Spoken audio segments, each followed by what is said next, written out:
안녕하세요, 비트TV입니다. 지금 전 세계적으로 암호화폐를 어떻게 볼 것인가, 암호화폐가 자산인가 거래의 수단인가, 여기에 관한 문제점, 여기에 관한 궁금증, 여기에 관한 호기심들이 굉장히 많죠. 그런데 제가 며칠 전 영상에서 그런 얘기를 한 적이 있습니다.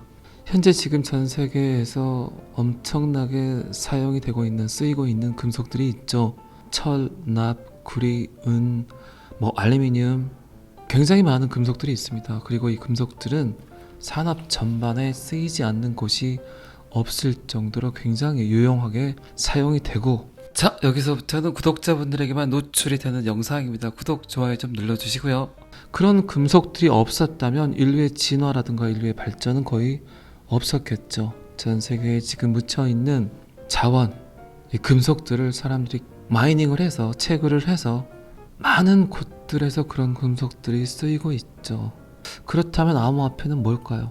저는 이 암호화폐가 디지털 안에서의 금속과 같은 역할을 한다는 거죠. 우리가 지금 눈으로 보고 있는 금속, 그리고 디지털 안에서의 금속, 분명히 차이가 있겠죠. 그런데 모든 것들이 지금 디지털 안으로 들어오고 있어요. 그런데 디지털 안에서의 발전이 있으려면 분명히 디지털 안에서도 이 금속과 같은 역할을 할 수 있는 애들이 분명히 필요하겠죠.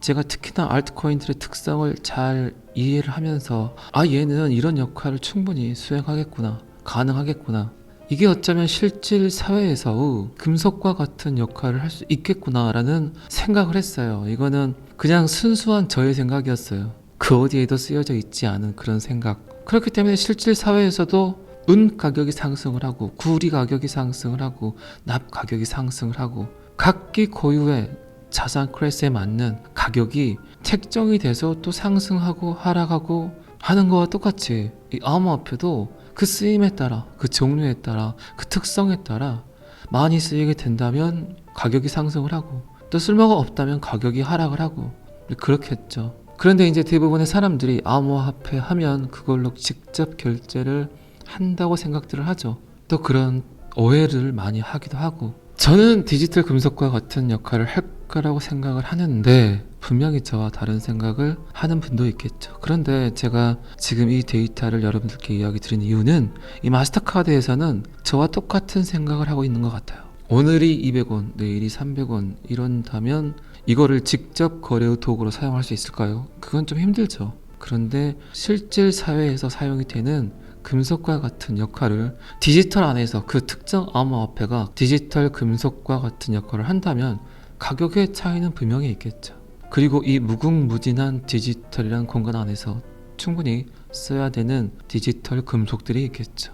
아마 제 생각이 맞을 겁니다. 그렇기 때문에 암호화폐는 거래의 수단보다는 구리, 납, 철, 알루미늄과 같은 가격이 어느 정도 올라갔다 내렸다 할 수 있는 자산군으로 보는 게 맞다는 거죠. 자, 그러면 자산군으로 보는 것 중에 또 거래의 수단이 있을 수 있겠죠. 그게 이제 XRP라는 겁니다. 그런데 XRP가 그것만 해도 괜찮은데 은도 하려고 그러고, 납도 하려고 그러고, 구리도 하려고 그러고, 철도 하려고 그러고, 실물세계 금속에서 할 수 있는 모든 일을, 리플이 디지털 안에서 할 수 있는 모든 일을 다 하려고 한다는 거죠. 거래의 도구로만 쓰여도 피와 같은 역할을 하는데 디지털 안에서의 세계준비 통화 역할을 할 수 있다는 거죠. 여러분들 아시겠지만 마스터카드는 이미 리플과 파트너십 관계에 있는 그런 암호화폐입니다. 그 부분에 대해서는 제가 조금 이따 다시 한번 설명을 드리고, 마스터카드에서 암호화폐를 어떻게 보는지 잠깐 봐보도록 하겠습니다. 우리 마음의 지불 수단이 되려면 가치 저장 장치가 있어야 한다. 매일 가격이 변동하는 것이 있다면 오늘의 스타벅스 커피 가격은 3달러, 내일은 9달러, 다음 날은 1달러가 되는 것과 같이 소비자 사고방식의 문제이다. 따라서 암호화폐가 거래의 수단이 되기는 굉장히 힘들다. 그래서 우리는 암호화폐를 자산 클래스로 본다.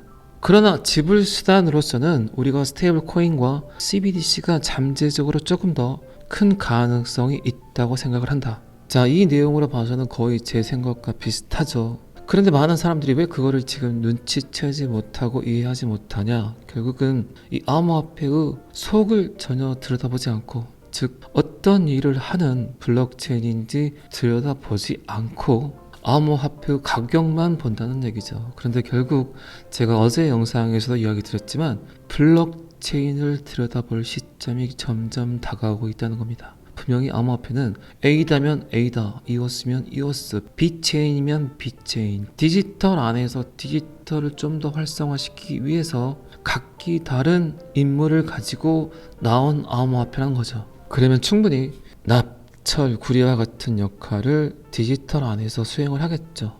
이제 점점 사람들이 블록체인을 이제 알아가고 이해하려고 할 겁니다. 지금 이 마스터카드 같은 경우는 그런 스터디가 마스터가 된 것 같아요. 지금 자산군으로 본다는 거는 결제의 도구, 거래의 도구가 아닌 실질 사회에서의 금속과 같은 역할을 한다는 거죠. 이게 가장 제 생각에는 정확한 이해입니다. 그러면 제가 방금 전에도 이야기 드렸지만 자산군이다. 그러면 자산군 중에서도 결제 거래를 도와주는 금속이 있겠죠. 암호화폐 중에서도 분명히 결국 그 일을 누가 하냐가 굉장히 중요하겠죠. XRP 레저 프로토콜에 대해서 이야기를 드리면서 제가 수많은 알트코인이 결국 XRP 사이드 체인에 들어와서 그들이 하고 싶은 일을 하게 될 거다. 결국은 거래나 지불의 완성도가 높아야 되기 때문에 결국 현금화가 가장 중요하기 때문에 제가 자꾸 세계준비통화, 디지털 안에서 거래되는 모든 결제를 결국 XRP 리플이 하게 될 거라고 하는 이유도 이 안에 있는 거예요. 수많은 자산군들의 암호화폐가 있지만 결국 그 모든 거래에 대한 지원을 해줄 수 있는 거. 그런데 그 결제 도구가 세계준비통화 역할을 할 수 있다면 천문학적인 그리고 상상할 수 없는 수수료 부분이 절약되겠죠. 분명히 지금은 사회 전반에 깔려있는 모든 인프라들이 실물 세계에 있는 금속들로 거의 가득 차 있어요. 그런데 이런 현상들, 이런 데이터들이 지금 거의 다 다시 디지털 안으로 들어오려는 인류의 진화 과정을 겪고 있는 거죠. 그러면 분명히 디지털 안에서의 금속과 같은 역할을 하는 암호화폐들이 필요하다는 겁니다. 인류의 진화를 위해서는. 자, 그러면 마스터카드와 리플 XRP의 관계를 한번 봐보도록 할까요?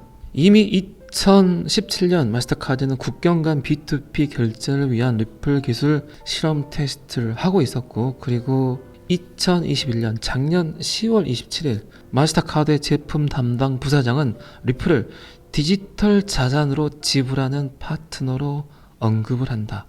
디지털 자산이지만 결제의 도구, 지불의 수단, 거기에 맞는 파트너로 언급을 했습니다. 내용을 좀 한번 봐볼게요. 결제의 공룡인 마스터카드의 제품 담당 부사장은 최근 미국에 기반을 둔 크로스보더 결제 회사인 리플을 디지털 자산과의 결제 거래 파트너로 언급을 했다. 우리는 그것이 오는 것을 보았다. 결과적으로 우리는 OK라고 했다. 우리는 무대를 설정해야 한다. 우리는 리플과 같은 많은 파트너와 전 세계의 다른 회사와 협력하고 있다. 리플과 같은 많은 파트너라는 말은 그만큼 리플의 인프라가 굉장히 크다. 영토 확장을 끊임없이 하고 있는 리플과 협력하고 있다는 이야기겠죠. 그리고 작년 8월에 마스터카드는 직불카드를 이미 소개를 했습니다. XRP 직불카드를. 자, 어쨌든 시장의 데이터는 어마어마하게 쏟아집니다. 그리고 하나의 코인이 있다면 이 코인에 대해서 어떻게 봐야 될지를 정확히 이해를 해야 되겠죠. 그리고 가장 큰 틀을 설정을 하고 그 틀 안에서 세부적인 데이터들을 이해를 해야 되겠죠. 제가 영상에서 여러 번 이야기 드렸지만 미국의 부채, 금리 인상, 인플레이션, 지정학적 사건, 그리고 기후 문제, 탄소 정책, 세계준비통화, 마크 필립스, 리플은 $10,000로 디자인되었다. 그리고 CBDC, 디지털 화폐, 암호화폐, 이 모든 서클을 봤을 때 결국은 미국이 뭔가를 결정을 해야 될 시기가 왔다. 그런데 30조 달러가 넘어버린 미국의 부채를 그들이 조금이라도 더 떳떳할 때, 그들이 조금이라도 지금 더 짱짱할 때 그들의 자존심을 내세우면서 그나마 떳떳하게 할 수 있는 게 결국 CBDC와 맞물린 이 통화 정책이라는 겁니다. 결국 XRP 리플이 세계준비 통화 역할을 할 수 있는 가장 빠른 방법은 이런 비자나 마스터카드 안에 XRP 리플 지갑을 넣어버리는 게 가장 빠른 방법입니다. 어쨌든 지금 전 세계에 있는 모든 금융회사는 XRP를 조금씩 모아가고 있는 움직임들이 보이죠. 유통을 위해서 1억 개, 3억 개, 1억 5천 개, 5천만 개 끊임없이 금융회사들이, 금융지수회사들이 리플의 유통을 위해서 가져가고 있는 걸로 보입니다. 결국 미국이 결정을 하게 되면 전 세계에 있는 모든 금융지주회사에서 리플의 유통을 담당하게 되겠죠. 이거는 어쨌든 전적으로 마크 필립스와 비트TV의 생각입니다. 결정은 어쨌든 여러분들이 하시는 거예요. 그렇지만 제가 여러 번 말씀드렸죠. 가장 그나마 이벤트가 많은, 이슈가 많은 놈 타고 계시는 게 지금은 가장 현명한 방법입니다. 자, 오늘 또 주말의 시작입니다. 주말엔 항상 제가 걸으시라고 권해드렸습니다. 저도 오늘 그래서 걸을 겁니다. 전 항상 여러분의 성공 투자를 기원합니다. 오늘은 여기까지 하겠습니다. 구독과 좋아요는 항상 저를 힘나게 합니다. 감사합니다. 비트TV였습니다.